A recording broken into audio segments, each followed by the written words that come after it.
Welcome to our interesting case series. Today's case will be Herpes Simplex Encephalitis. My name is Dr. Aishwarya. Before moving on to our case, we'll discuss brief anatomy. This is frontal lobe, temporal lobe and occipital lobe. This is a T2 sequence in axial section. Next, this is the caudate nucleus. This is the lentiform nucleus and this is the thalamus. These constitute the deep grey matter of brain.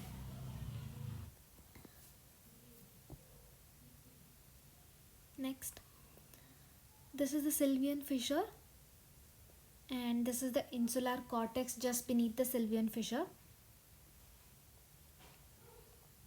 Now we'll see the medial temporal lobe where the hippocampus is located. On the coronal section we can see cingulate gyrus just above the corpus callosum. This is the hippocampus and this is the insular cortex. Moving on to our case, this is the T2 axial section. This is the posterior fossa cerebellum and brainstem.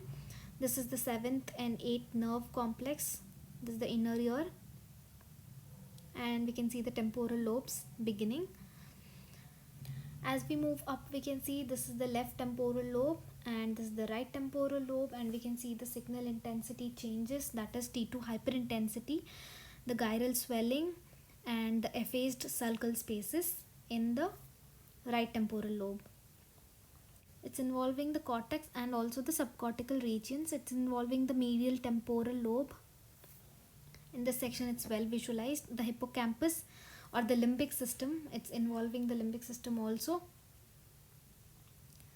As we move up, we can see this is the basifrontal cortex or the orbitofrontal cortex, also shows altered signal intensity.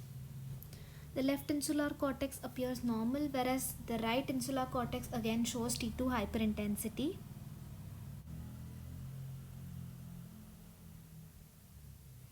This is the part of cingulate gyrus which is also involved. It is better seen on the FLAIR images. Moving on to coronal FLAIR images.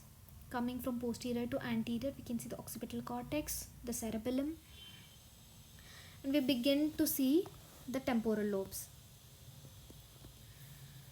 So now we can see the hippocampus showing flared hyperintensity as compared to the opposite side. Also the size is increased and the cortical subcortical regions are also involved. As we move anteriorly, we can see the entire temporal lobe is involved. Insular cortex is also involved compared to opposite side. Now anteriorly we can see orbitofrontal cortex and the cingulate gyrus. This is the cingulate gyrus which is involved. Now in this case, what you did or did not observe is, now see the opposite temporal lobe. We can find flare hyperintensities even in the opposite temporal lobe with an asymmetric involvement, which is classic to herpes simplex encephalitis. And now on diffusion weighted imaging, left side is the diffusion image and right side is the ADC map. Let us focus on the temporal lobe cortex. So here we can see hyperintensity on diffusion weighted images and the cortex appears hypointense on the corresponding sections of ADC maps. This signifies true diffusion restriction. Now that we have seen the case, we'll discuss the theory part. Herpes simplex encephalitis has a neonatal form and an adult form. This shows vertical transmission, that is when passing through the infected birth canal. The infant presents within first month. The adult form shows nasopharyngeal route of infection, which is indolent in trigeminal ganglion and later is reactivated in conditions like immunosuppression, trauma or stress related conditions. This we are talking about herpes simplex 1 infection. Herpes simplex 2 infection has no age or seasonal predilection. What are the areas involved? It shows bilateral asymmetrical involvement predominantly in limbic system, medial temporal lobes or entire temporal lobes, insular cortices and inferolateral frontal lobes, that is the orbitofrontal cortex or the basifrontal cortices. The basal ganglia is usually spared, and that's classic for herpes simplex. On imaging, first on CT, it can show a normal scan, or it can show an ill-defined hypodensity in the region of temporal lobes or in the region of limbic system. Based on enhancement, we can't differentiate. It's absent in first week. It can be patchy in later stages. On MRI, on T1 weighted images, we can see just the gyral swelling, or we can see a low signal intensity in involved lobes. And if hemorrhage is present, it appears hyperintense.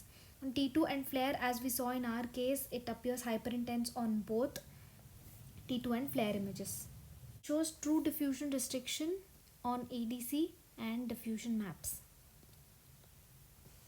Coming to post-contrast images, in early stages there can be no enhancement. In later stages it can show variable enhancement, like either gyriform enhancement, which is after first week. It can show patchy enhancement. It can show meningeal enhancement. And on MR spectroscopy there is reduced NAA peak and increased lipid lactate peak. Coming to differential diagnosis, it has to be differentiated from acute cerebral ischemia or infarct. Ischemia or infarct follows the vascular territory, either ACA, MCA or PCA territory. It can involve temporal lobes, but it classically involves basal ganglia if it is an MCA or ACA infarct. Next differential is status epilepticus. It is very difficult, almost impossible to differentiate on imaging. Status epilepticus, there will be destruction of blood-brain barrier and involvement of the cortex. It also shows diffusion restriction and variable enhancement, just like herpes simplex, and T2 flare hyperintensity and gyral swelling. So differentiated based on symptoms. Next differential is limbic encephalitis. This is a paraneoplastic syndrome, usually secondary to lung carcinoma. It involves mesial temporal lobe and limbic system. There will be bilateral involvement with T2 flare hyperintensities. But basal ganglia is frequently involved, and that's how you differentiate. Next and last is gliomatosis cerebri. As per definition, there is diffuse gliomas which involve at least 3 lobes in the brain. There will be minimal mass effect even though so much of brain is involved, and minimal enhancement which is seen. The indolent course should help to differentiate. Thank you for watching. If you want videos on any topics, please comment below. Follow, share and subscribe. Radiology Doodles.